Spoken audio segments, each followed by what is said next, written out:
ঢাকার বাজারে ৮০ টাকার নিচে কোনো সবজি নেই। কাঁকরোল ১৫০, ধুন্দুলের জন্য গুনতে হচ্ছে ১২০ টাকা। কেজিতে ২০ টাকা বেড়ে পেঁয়াজের দাম ৬০-এর উপরে। মজুদ পর্যাপ্ত থাকার পরও মিনিকেটের কেজি ৯০ আর মোটা চালের জন্য গুনতে হচ্ছে ৬০ টাকার বেশি। তবে বোতলজাত সয়াবিন তেল মিলছে সরকার নির্ধারিত ১৮৯ টাকা লিটারেই। এ নিয়ে আলোচনা করতে রাজধানী মিরপুর থেকে আমাদের সঙ্গে যোগ দিচ্ছেন বিশিষ্ট কৃষি অর্থনীতিবিদ ডক্টর জাহাঙ্গীর আলম। বান্ডেল থাকলে প্রতি সেনমানিতে টাকা বাঁচবে।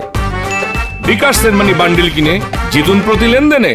ডক্টর জাহাঙ্গীর আলম, আপনাকে স্বাগত জানাচ্ছি আমাদের ইন্ডিপেন্ডেন্ট সংবাদে। শুরুতেই আপনার কাছে যেটি জানতে চাইব যে এখনই দেখা যাচ্ছে যে ঢাকার বাজারে ৮০ টাকার নিচে কোনো সবজি নেই। সামনে কি আরো বাড়তে পারে কিনা, আপনি কি মনে করেন? আপনাকে অনেক ধন্যবাদ। খুব গুরুত্বপূর্ণ বিষয়ে আলোচনা করছেন। শীতকালীন সবজি তো শেষ হয়ে গেছে, এখন গ্রীষ্মকালীন সবজি উঠতে শুরু করেছে। আর দীর্ঘদিন ধরে খরা, বৃষ্টি হচ্ছে, এমন একটা পরিস্থিতিতে সবজির সরবরাহ কিছুটা কমবে, এটাই স্বাভাবিক। এবং শীতকালীন সময়টা যখন পেরিয়ে যায় তখন সবজির দাম কিছুটা বাড়ে, এবং সেই কারণে আরো বেড়েছে। তো এখন যে বাড়াটা, এটা হয়তো দীর্ঘ সময় ধরে এটা নাও থাকতে পারে, কারণ বৃষ্টি হলে সবজির উৎপাদন বাড়বে এবং তখন সবজির দামটা আবার কমবে। তো আরেকটি বিষয় আপনি বলেছেন যে পেঁয়াজ পেঁয়াজ সম্পর্কে আমার একটা ধারণা হলো এই, যে পেঁয়াজ কিছুদিন আগে যে দামে পেঁয়াজ বিক্রি হয়েছে, এটা খুব ভালো দাম ছিল না কৃষকদের জন্য, এটা ভোক্তাদের জন্য স্বস্তির ছিল, কিন্তু আমাদের কৃষক যারা তাদের জন্য অস্বস্তি ছিল। তা এখন পেঁয়াজের দাম বেড়েছে, তার প্রধান দুটো কারণ। একটা কারণ হলো যে আমদানি আর হচ্ছে, এবং স্বাভাবিক আমদানি এই সময়ে উৎপাদন মৌসুমে আমদানি হবে, এটা আমরা চাই।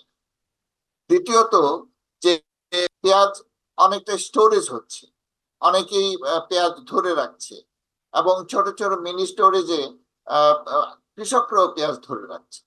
আর বিশেষ করে যারা আড়তদার আছে, তারা খুব বেশি বেশি করে পেঁয়াজ ধরে রাখছে। এমন একটা পরিস্থিতিতে বাজারে যে স্বাভাবিক সরবরাহ, এটা বিঘ্নিত হয়েছে, যে কারণে পেঁয়াজের দাম বেড়েছে। তো খুব বেশি বেড়েছে এটা আমি মনে করি না। ধরেন কিন্তু ২০ 35 টাকা টাকা কেজি প্রতি, এটা কিন্তু অনেক বেশি। তো এটা কিন্তু একটা প্রভাব ফেলছে, আপনি কি মনে করছেন? উৎপাদন খরচ এবার প্রায় 20 টাকা। তার পেঁয়াজের মধ্যে অনেক অনেক অনেকটা অপচয় হয়। সবকিছু মিলে ফার্ম গেট প্রাইস এটা 25 টাকা হওয়াই উচিত, এবং ভোক্তা লেভেলে 35-40 টাকা, এটাই স্বাভাবিক। কিন্তু এখন কিছুটা বেড়েছে, এখন যেটা বেড়েছে ৫-৫০ টাকা, ৫০-৫৫ টাকা বাজারে, বা কোনো ক্ষেত্র বিশেষে এটা 60 টাকা হয়েছে, এটা একটু বেশি।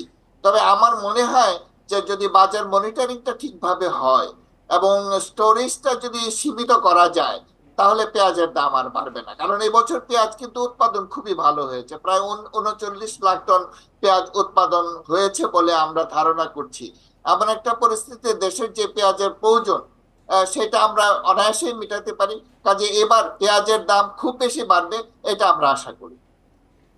আরেকটি বিষয় দেখা যাচ্ছে যে চালের দামও বেড়েছে, মজুদ পর্যাপ্ত আছে, তারপরেও চালের বাজার নিয়ন্ত্রণে আসছে না। এর কারণ কি? দেখেন, চালের বাজারটা এখন কোন সময় আমরা আছি, আমাদের যে আমনের উৎপাদন হয়েছে সেটা অনেক, প্রায় 3-4 মাস চলে যাচ্ছে, এবং আমাদের বড় হাওর এলাকা এবং অন্যান্য একটু নিচু এলাকায় ধান কাটা শুরু হয়েছে, বড় ধান কাটা শুরু হয়েছে। কিন্তু সমতলে ব্যাপক ভিত্তিক ধান কাটা শুরু হতে আরো সময় লাগবে। তার অর্থ হলো এই, যে বাজারে যে চাল সরবরাহ হয় গ্রাম থেকে, সেই সরবরাহটা এখনো পর্যাপ্ত না, এবং নতুন চাল বাজারে এখনো আসতে শুরু করেছে।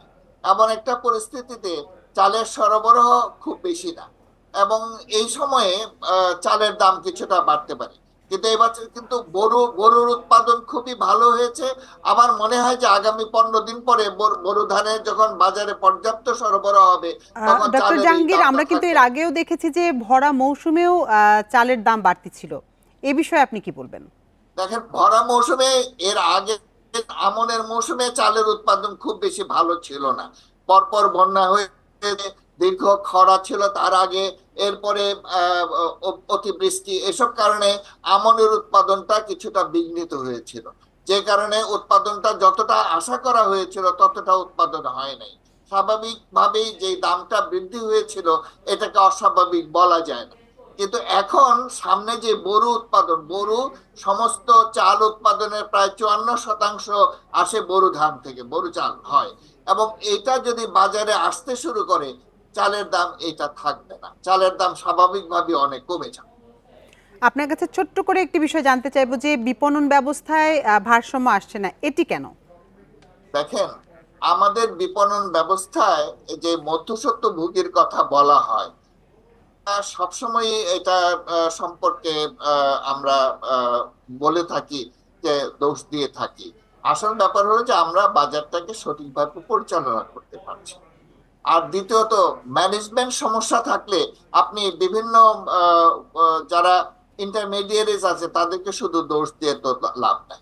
আসলে আমাদের ম্যানেজমেন্টটা খুব ভালো করতে হবে, জি এবং এর জন্য আমাদের যে বাজারে সরবরাহ এবং সরকারি পর্যায়ে ইন্টারভিন করার জন্য প্রচুর আপনার ধান চাল থাকতে হবে।